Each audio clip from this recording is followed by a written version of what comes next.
Salam sejahtera, terima kasih karena bersama dengan saya di Nazilin Unity Channel. Isu paling hangat petang ini adalah melibatkan kematian blogger terkenal dan juga blogger kontroversi Malaysia, yaitu Raja Petra Kamarudin. Walaupun Raja Petra adalah digelar sebagai antara penulis blog paling kontroversi di Malaysia, namun kita ingin menitipkan doa Al-Fatihah buat beliau. Hari ini disahkan penulis blog Raja Petra Kamarudin meninggal dunia. Rupa-rupanya ini yang berlaku. Penulis blog Malaysia Today, Raja Petra Kamarudin meninggal dunia di Manchester, United Kingdom pada usia 73 tahun sebentar tadi. Raja Petra meninggal dunia pada pukul 11.26 malam waktu United Kingdom pada hari Isnin, 9 September. Perkara itu telah disahkan oleh adiknya, Raja Idris, kepada portal berita FMT. Raja Petra yang lebih dikenali sebagai RPK 2 kali ditahan di bawah Akta Keselamatan Dalam Negeri pada tahun 2001 dan 2008. Raja Petra pernah menjadi sekutu Perdana Menteri Anwar Ibrahim dalam Parti Keadilan Nasional PKN sebelum mengubah pendiriannya berikutan penahanan kali kedua. Beliau dilahirkan pada 27 September 1950 di Surrey, England.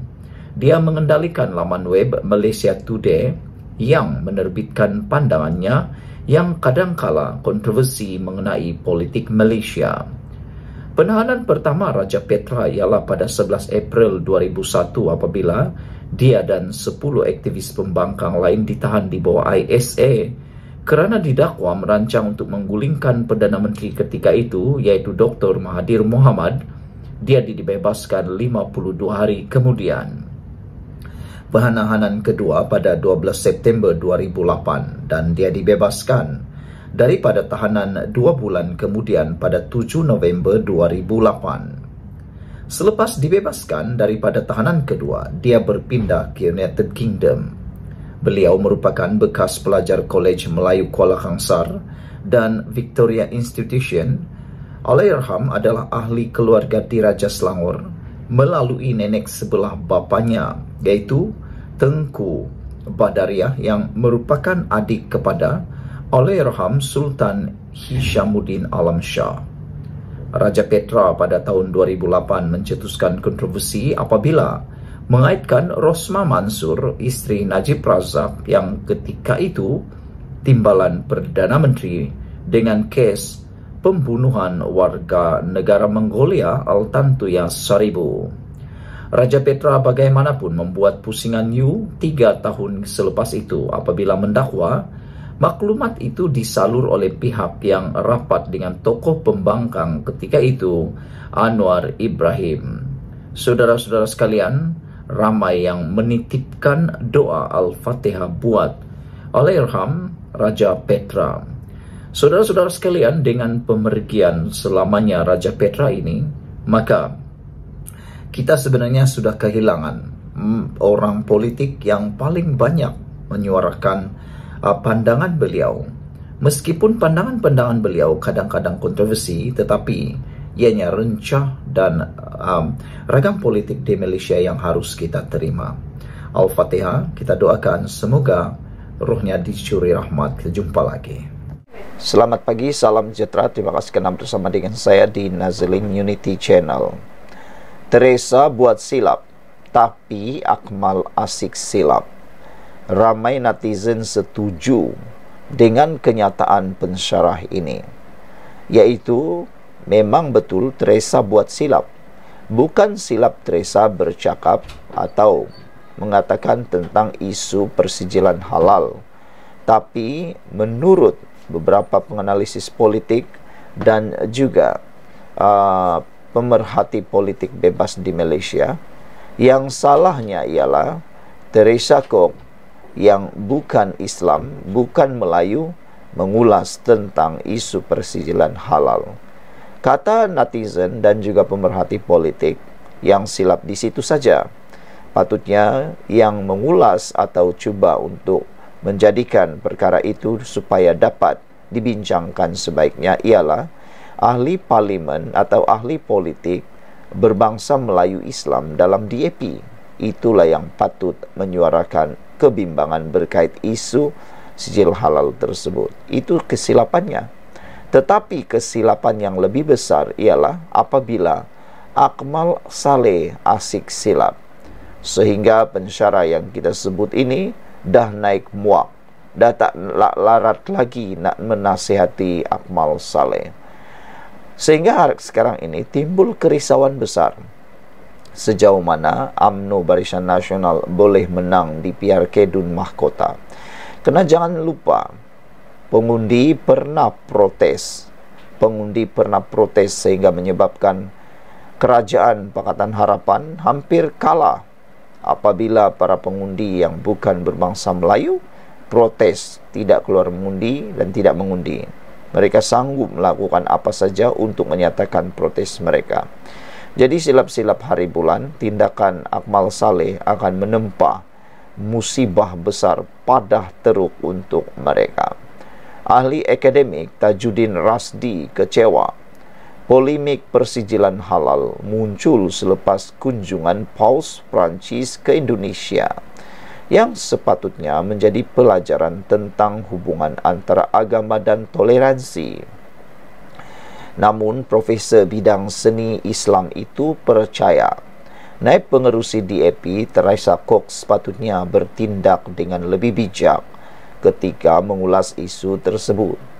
Kata beliau, saya tidak mempersoalkan kebijaksanaannya dalam isu-isu lain, tetapi perlu difahami bahawa Islam bukan lagi isu sensitif.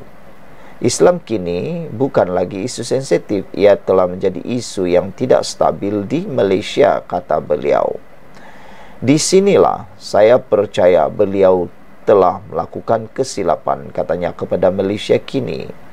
Tajuddin berkata, Teresa sepatutnya membiarkan wakil rakyat atau pemimpin Muslim dalam DAP untuk bersuara atau membuat kenyataan bersama. Dia mempunyai hak sebagai wakil rakyat untuk melindungi kepentingan pengundinya dan rakyat Malaysia daripada semua kaum dan agama. Dalam konteks politik Malaysia kini, masa kini, kaum dan agama menjadi laluan cepat ke arah populariti dan ramai yang menunggu untuk memanfaatkan hal ini.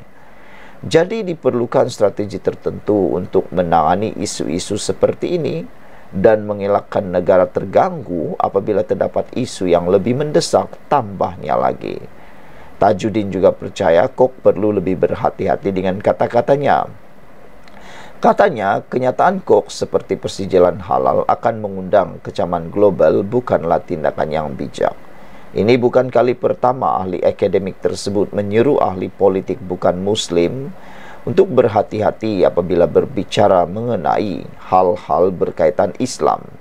Dalam podcast pada bulan Mei, Tajuddin berkata, kegagalan mereka untuk bertindak secara strategik cenderung memperburuk keadaan.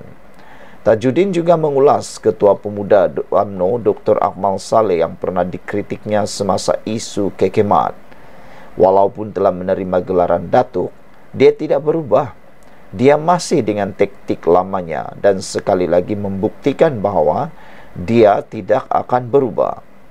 Akmal mewakili sisi terburuk orang Melayu dan kerana saya berpendapat bahawa dia tidak akan mengatakan perkara yang betul atau sekurang-kurangnya sehingga dia berhenti menggunakan kaum dan agama sebagai alat untuk naik dalam hierarki politik.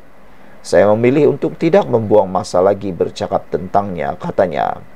Tajuddin mengulas Akmal yang terkenal dengan gaya kasar apabila dia menyelar Teresa dan meminta kerajaan menyediakan logo tidak halal untuk ditampal dekat dahi nyonya tua itu.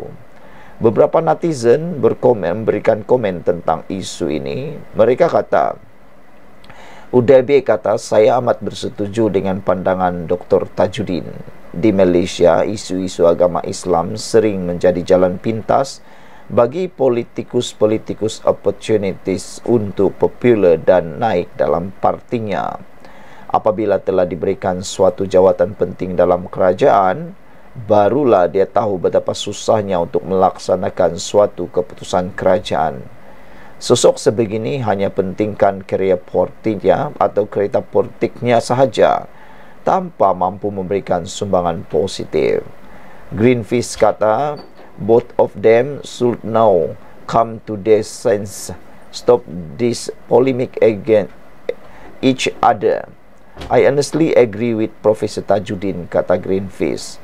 Revolution 99 kata, tanpa prejudis saya sokong kenyataan Profesor Tajudin yang lebih beralih kepada pandangan yang tenang, berasas rasional dan tidak dianggap menyebelahi mana-mana pihak dalam situasi yang memerlukan persefahaman yang seimbang.